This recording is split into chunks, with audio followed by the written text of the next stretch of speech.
Slogan মিছিলে সরগরম অলিগলি। কাল শেষ হচ্ছে উপজেলা নির্বাচনের দ্বিতীয় দফার প্রচারণা। জাল ভোট পড়লেই বন্ধ করা হবে কেন্দ্রের ভোট, হুঁশিয়ারি ইসির। এবং অর্থের অভাবে বিদ্যুৎ কেন্দ্রের জ্বালানি কিনতে পারছে না চট্টগ্রাম পিডিবি। সিটি কর্পোরেশন সহ সরকারি সংস্থায় বকেয়া ১২৭ কোটি টাকা। প্রিপেইড সিস্টেম চালুর পরামর্শ।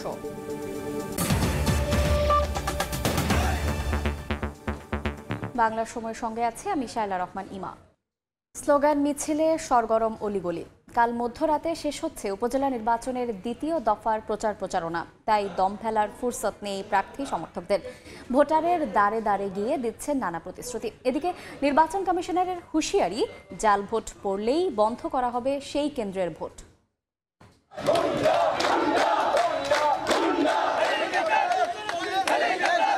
আর মাত্র একদিন সুযোগ থাকছে গণসংযোগের। শেষ মুহূর্তে দম ফেলার ফুরসত নেই প্রার্থীদের। উপজেলা পরিষদ নির্বাচনের দ্বিতীয় ধাপে জমজমাট প্রচারণা।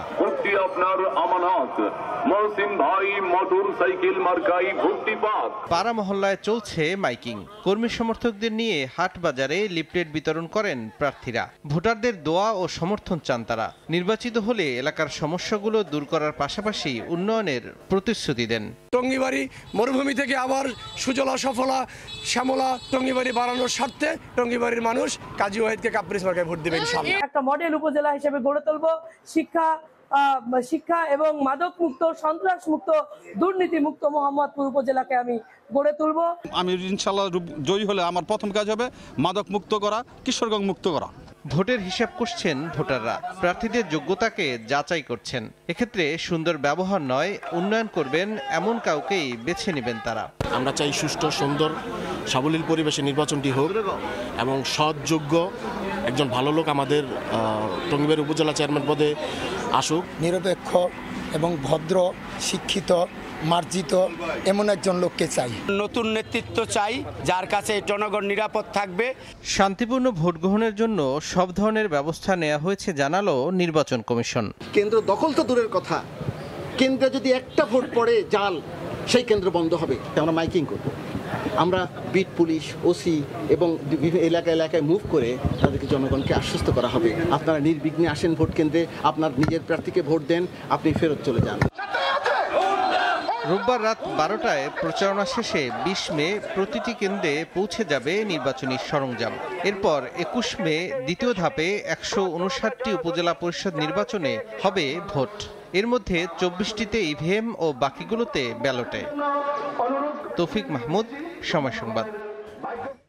দ্বিতীয় ধাপে উপজেলা পরিষদ নির্বাচনের খবর জানাতে এই মুহূর্তে নীলফামারীর সৈয়দপুর উপজেলায় আছেন রিপোর্টার শাকির হোসেন বাদল। সরাসরি যাচ্ছি তার কাছে। পর্যায়ে নির্বাচন হবে আগামী 21শে মে। এই পর্যায়ে দ্বিতীয় পর্যায়ে নীলফামারীতে তিনটি উপজেলার নির্বাচন হবে। ইতিমধ্যে 2টি উপজেলা ডোমার এবং ডিমলা, এই 2টি উপজেলা নির্বাচন অনুষ্ঠিত হয়েছে। সামান্য কিছু দুর্ঘটনা ছাড়া সেখানে সুষ্ঠুভাবে নির্বাচন হয়েছে।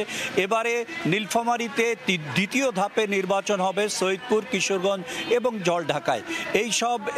এই 3টি উপজেলায় এই পর্যন্ত নির্বাচনী পরিস্থিতি অত্যন্ত সুন্দর এবং সুশৃঙ্খল। আমরা যেসব ক্যান্ডিডেট আছে, যেসব প্রার্থী আছে, উপজেলা পরিষদ চেয়ারম্যান প্রার্থী, তাদের সাথে কথা বলেছি। প্রায় 3টি উপজেলারই 5-6 জন প্রার্থীর সাথে কথা বলে জেনেছি। তারা বলছে যে এখন পর্যন্ত নির্বাচনী পরিস্থিতি যেটি আছে সেটি একেবারে, যেটিকে বলা যায় যে মানে সুন্দর একটি পরিবেশ, যেখানে কোনো বিশৃঙ্খলা নেই। তারা খুব নির্বিঘ্নেই তাদের প্রচার কাজ চালাতে পারছেন এবং তারা বলছেন যে এই ধরনের যদি পরিবেশ অব্যাহত থাকে তাহলে নির্বাচনে কোনো রকম দুর্ঘটনা হবে না বলে জানিয়েছেন। তবে গতকাল থেকে নীলফামারী সৈয়দপুরে একটু নির্বাচনী পরিবেশ উত্তপ্ত হয়ে গেছে। কারণ জানেন, এখানে একজন প্রার্থী, ঘোড়া মার্কার প্রার্থী ফয়সাল দিদার দীপু,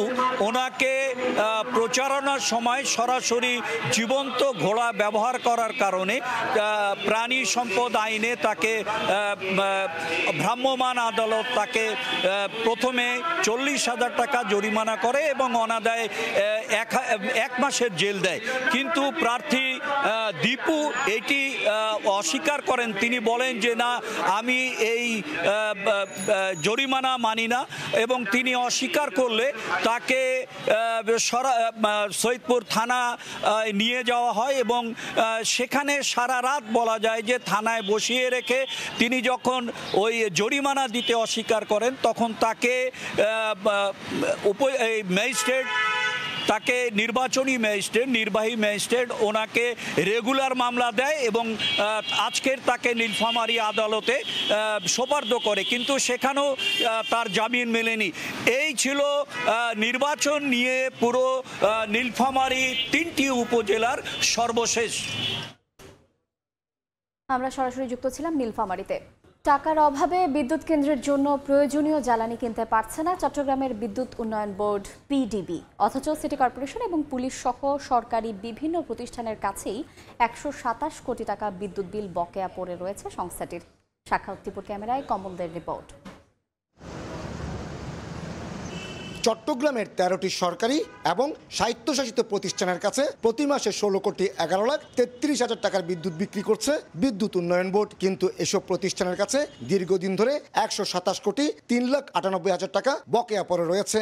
এই অবস্থায় টাকার অভাবে প্রয়োজনীয় জ্বালানি কিনতে না পেরে সংকটে পড়েছে পিডিবি। আমাদেরকে ভোগাচ্ছে হলো সরকারি বকেয়াগুলো, যেটা ওনারা সময় মতো পরিশোধ করছেন না, যার কারণে আমরা আমাদের যে কালেকশন, যেটা বিদ্যুৎ বিক্রি করা যে অর্থ, যেটা দিয়ে আমরা আবার বিদ্যুৎ কেন্দ্রের জন্য জ্বালানি কিনি, সেটা আমরা ক্রয় করতে পারছি না।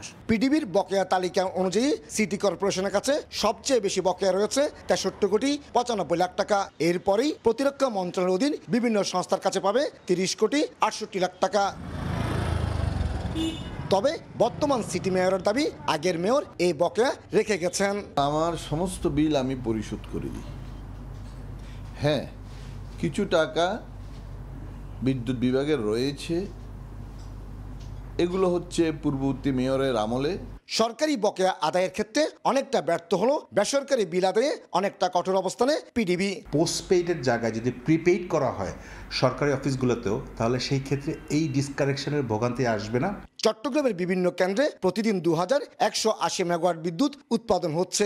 এর মধ্যে চট্টগ্রামে পিক আওয়ারে 1407 মেগাওয়াট বিদ্যুতের চাহিদা রয়েছে। 127 কোটি টাকা বকেয়া আদায়ে সরকারি সংস্থাগুলোর সাথে পিডিবিকে সমন্বয়ের কথা বলছেন সংশ্লিষ্টরা। কমল দে, সময় সংবাদ, চট্টগ্রাম। বিএনপি সহ বিভিন্ন মহল বাংলাদেশের অগ্রযাত্রাকে আটকে দিতে চায় বলে মন্তব্য করেছেন পররাষ্ট্রমন্ত্রী ডক্টর হাসান মাহমুদ। দুপুরে চট্টগ্রামে আওয়ামী লীগ সভাপতি শেখ হাসিনার 43তম স্বদেশ প্রত্যাবর্তন দিবস উপলক্ষে এক আলোচনা সভায় একথা বলেন তিনি। 43 বছরের পথ চলায় বারবার মৃত্যুর দুয়ার থেকে ফিরে এসে তিনি মানুষের সংগ্রামের কাঠাটাকে এগিয়ে নিয়ে গেছেন, মানুষের ভোট এবং ভাতের অধিকার প্রতিষ্ঠা করেছেন এবং দেশ পরিচালনার দায়িত্ব পাওয়ার পর এই বাংলাদেশকে বিশ্ব দরবারে তিনি মর্যাদার আসনে আসীন করেছেন। আদালতে বিচার প্রার্থীরা ন্যায় বিচার পাওয়ার জন্যই আসে। বিচার প্রার্থীদের সকল সুযোগ সুবিধা ও ন্যায় বিচার নিশ্চিত করা আদালতের কর্তব্য বলে মন্তব্য করেছেন প্রধান বিচারপতি ওবায়দুল হাসান। সকালে কক্সবাজার জেলা জজ আদালতের কাছে বিচার প্রার্থী জনগণের বিশ্রামাগার ন্যায়কুঞ্জ নির্মাণ কাজের উদ্বোধন অনুষ্ঠান শেষে একথা বলেন তিনি। সে সময় সুপ্রিম কোর্টের আপিল বিভাগের সিনিয়র বিচারপতি এম এনায়েতুর রহিম সহ সুপ্রিম কোর্ট এবং হাইকোর্ট ডিভিশনের বিচারপতিরা উপস্থিত ছিলেন।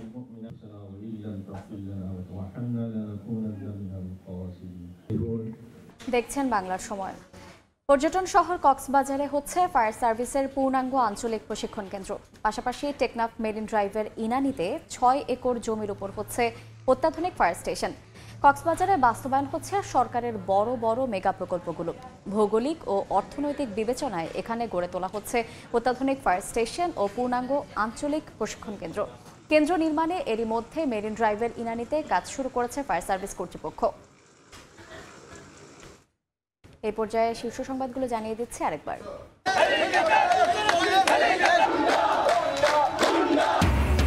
স্লোগান মিছিলে সরগরম অলিগলি, কাল শেষ হচ্ছে উপজেলা নির্বাচনের দ্বিতীয় দফার প্রচারণা। জাল ভোট পড়লেই বন্ধ করা হবে কেন্দ্রের ভোট, হুঁশিয়ারি ইসির। এই ছিল বাংলার সময়ে। সন্ধ্যার সময়ের সঙ্গে থাকবেন সহকর্মী ওমরিনা। এবার ধন্যবাদ। সন্ধ্যার সময় নিয়ে ফিরছি কিছুক্ষণ পর, সঙ্গে থাকুন সময়ের।